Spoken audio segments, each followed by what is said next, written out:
In the previous video, I described how to define new signals for machines. Now I have two signals defined for filler, which is counter and state. You can see each of them got its own source URI. The counter got type counter, just like described, and state for now just got signal, no meaning at all. And I did the same for the copper. But now those signal, I managed to connect fake OPC data, which is now flowing into the system, based on those two source URIs for the copper and those two for the filler.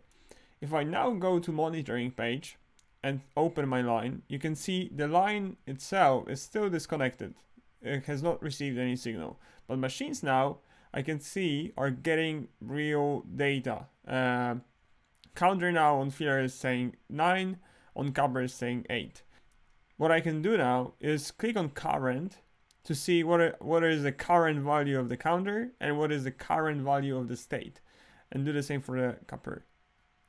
But more importantly, I can click on signals here to open a signal history explorer. On the left, I can see a full list of signals defined for the machine. Now I can drag and drop one of those here and see what is the history of those. I can see when each value has been received and check if everything is received correctly. Similarly for the state. My state just got value 0 first, then jump back to 1 for a while, and then back to 0. The counter keeps increasing. Let's remove those two and check the same for the copper.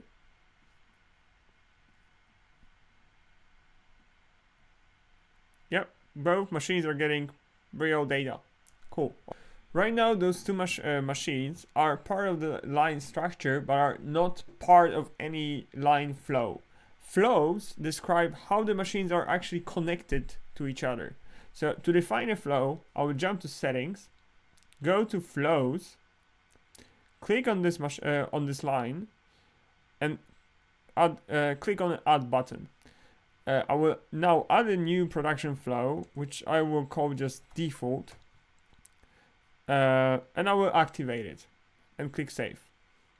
But now let's go into details, select those two machines for this line, drag them here, and define a connection between them.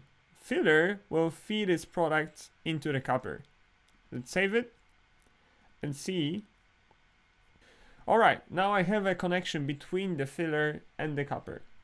Okay, now let's see why the line is still not getting any data. There are two machines which are very important from the line perspective. We call them base availability machine and base quantity machine. Base availability machine is the machine that will be responsible for the actual state of the line. So from the line perspective, we'll observe the base availability machine, and depending on its state, will inherit that state on the line level. So if this machine is working, it will mean that the line is also working and the availability is okay.